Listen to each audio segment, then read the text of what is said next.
መጽሐፍ ተአምራታዊት ንጎ ምዕራፍ 1 ቁጥሪ 1 ሕጂ ምስ ሙሉእ ዓቕምኻ ትበራብረሉ ግዜ እዩ።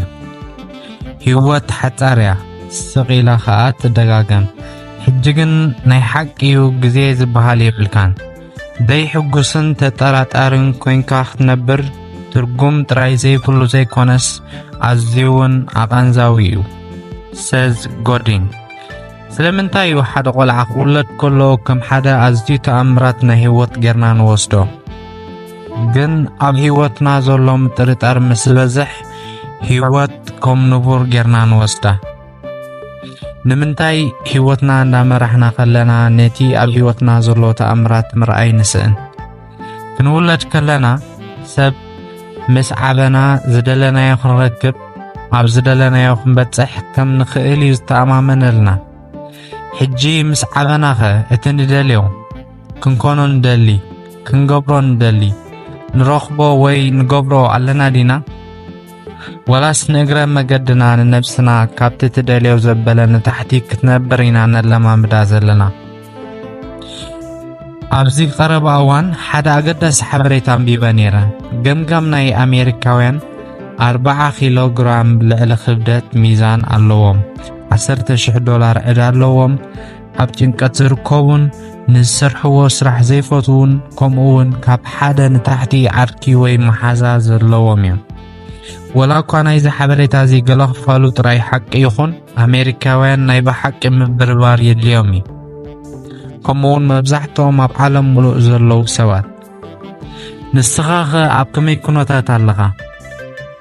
ንውሽጥኻ ዓቕምኻ ኣብ ምዕባይን ከምቲ ትደልዮ ህይወት ወይ ዓወት ክትረክብ ኣብ ምጽዓርን ዲኻ ዘለኻ? ወላስ ገለ ኩርናዓት ህይወትካ ካብቲ ትደልዮ ንታሕቲ ንኽትነብር ፈሪድካያ ኢኻ ነብስኻ? ካብቲ ክትገብሮ ትኽእል ንታሕቲ ጥራሕ እንዳገበርካ ካብቲ ዘለኻዮ ህይወት ለውጢ ምድላይ ወይ ምጽባይ ይከኣል ዶ? ወላስ ኣብ ዘለኻዮ ህይወት ምልምማድ ኣቋሪጽካ ከምቲ ዝበለጸ ናብራ ክትነብሮ ትደሊ ምንባር ክጅምር ይበልጽ? ከምቲ ትደልዮ 10/10 ሙሉእ ዝኾነ ህይወት ምፍጣር። ሓንቲ ካብተን ኣዝየ ዝፈትወን ዘረባታት ናይ ኦፕራ ኣላ። ነሳ ድማ እቲ ዝዓበየ ሓጎስ ኣብ ህይወት ክትረኽቦ ትኽእል ከም ትደልዮ ሕልሚ ምንባር እዩ ትብላ። ግን ኣነ ሙሉእ ብሙሉእ ኣይሰማምዓሉን እየ። ዘሕዝነካ ነገር ኣዝዮም ውሑዳት ሰባት ጥራዮም ናብቲ ዝደልይዎ ወይ ዝሓልምዎ ዓይነት ህይወት ዝቀራረቡ፣ ከም ውፅኢቱ ድማ እዛ ዘረባ ኮይና ጥራያ ትተርፍ። መብዛሕትኦም ሰባት ህይወቶም ናብ ናይ ምጥርጣር ዝመልኦ ህይወት እዮም ዝገድፍዎ። ተጸበይቲ ኮይኖም ድማ ህይወቶም ዝሃበቶም ጥራይ ይቕበሉ። ወላው እቶም ኣብ ገለ ሸነኽና ህይወቶም ዓወት ዘመዝገቡ ሰባት ኣብ ምጥርጣር እዮም ዘሕልፍዎ። ንኣብነት ኣብ ጥዕንኦም ምስ ሰባት ዘለዎም ዝምድናን። እቲ ንፉዕ ናይ መጽሓፍ ሸያጥን ደራስን ሰዝ ጎዲን ከም ዝኽብል ጽሒፉ፣ ኣብ መንጎ ላንጋላንጋ ምዃንን ማእከላይ ምዃንን ወላ ሓንቲ ፍልሊ የብሉን። ኩሉ ሰብ ትሕቲ ዝሓልሞ ወይ ትሕቲ ዝደልዮ ስለ ዝነብርሲ ንስኻ እውን ከምኡ ክትነብር ኣለካ ዝብል የለን። ንስኻ ከምቶም ውሕዳት ሰባት ኣዝዩ ብሉጽ ዝኾነ ህይወት ክትነብር ትኽእል ኢኻ። ንኹላትና እውን ይግባአና እዚ ህይወት እዚ።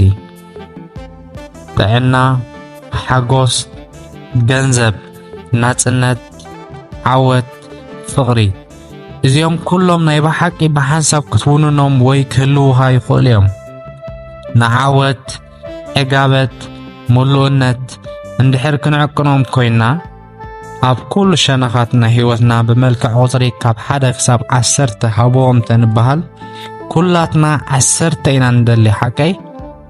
ኖ ኣነስ 7 ይኣኽለኒ ዝብል ሰብ ረኺበ ይፈልጥኒ።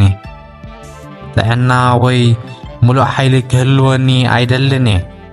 ወይ ኣነስ ኣብ ዝምድናይ 5 ጥራይ ይኣኽለኒ፣ ኣብ ሓዳረይ ባእስን ጭንቀትን ክህልወኒ እየ ዝፈቱ።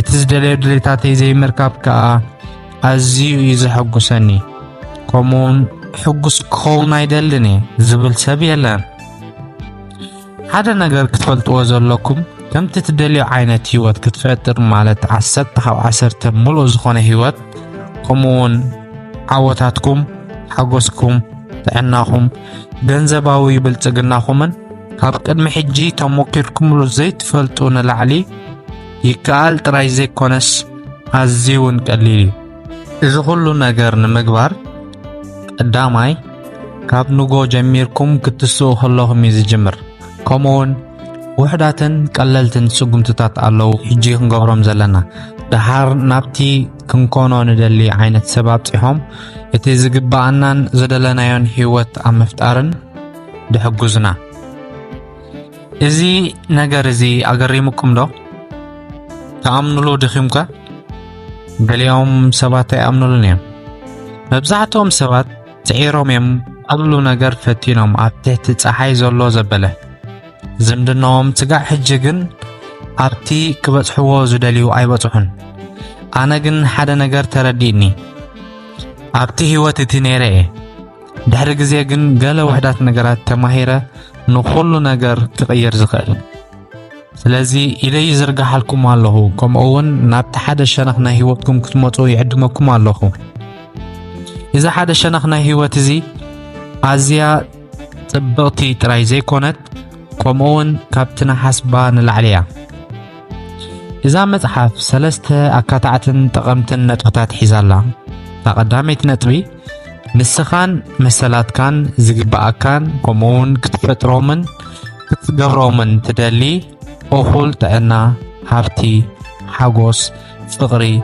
كمون عوت ኣብ ህይወትኩም ኩሉ ኣብ ዓለም ሙሉእ ዘሎ ሰብ ይምልከተካ እዩ እዚ ድማ ብጣዕሚ ኣገዳሲ እዩ ንህይወትካ ጥራይ ዘይኮነስ ወላውን ነቲ ኣብ ስድራኻ የዕሩኽትኻ ዓማዊልካን መሳርሕትኻን ደቅኻን ሕብረተሰብካን ከምኡውን ዝኾነ ምሳኻ ዝቐርብ ሰብ ትምፅኦ ጽልዋ ዓብዪ ተራ እዩ ዘለዎ ካልኣይ ነጥቢ ካብቲ ትደልዮ ንታሕቲ ወይ ካብቲ ዝግባእካ ንታሕቲ ምልምማድን ናትካ ፈጥሮ ሰብኣዊ ገንዘባዊ ሞያዊ ዓወታት ንስኻ ትደልዮም ክትረኽቦም እድም ንስኻ መዓልታዊ ግዜ ፈሊኻ ከምቲ ክትኮኖ ትደሊ ዓይነት ሰብ ክትከውን ኣለካ ማለት ከምቲ ዓይነት ሰብ ብቑዕን ቀጻሊ ብዘይ ምቁራጽ ነቲ እትደልዮ ዓወት ምቕራብን ምፍጣርን ከምኡውን ከምቲ ትደልዮ ዓወት ምርካብን የኽእለካ ሳልሳይ ነጥቢ ከመይ ጌርካ ኩሉ ግዜ ንጎትትስን ከየቋረጽካ ትቕጽሎን ነቲ ክትረኽቦ ደሊኻ ዘለኻ ዓወት ይጸልዎ እዩ ትኩርን ኣፍራይን ከምኡውን ዕዉት ንጎ ውፅኢቱ ድማ ትኩርን ኣፍራይን ዕዉት መዓልታት እዩ ብሓፂሩ ዕዉት ህይወት ይፈጥረልካ በቲ ሓደ ወገን ከዓ ዘይትኩር ዘይጠቅምን ምጥርጣር ዝመልኦ ንጎ ውፅኢቱ ዘይትኩር ዘይጠቅምን ምጥርጣር ዝመልኦ መዓልታት እዩ ብዓብዪ ድማ ምጥርጣር ዝመልኦ ህይወት ንረክብ ብቐሊሉ ነቲ ንጎ ትትስኣሉ ኣገባብ ብምቕያር ንዝደለኻዮ ሸነኽ ህይወትካ ክትልውጦ ትኽእል ኢኻ ካብቲ ንስኻ ትግምቶ ንላዕሊ ብዝቐልጠፈ ህይወትካ ክቕየር ድማ ክትዕዘብ ኢኻ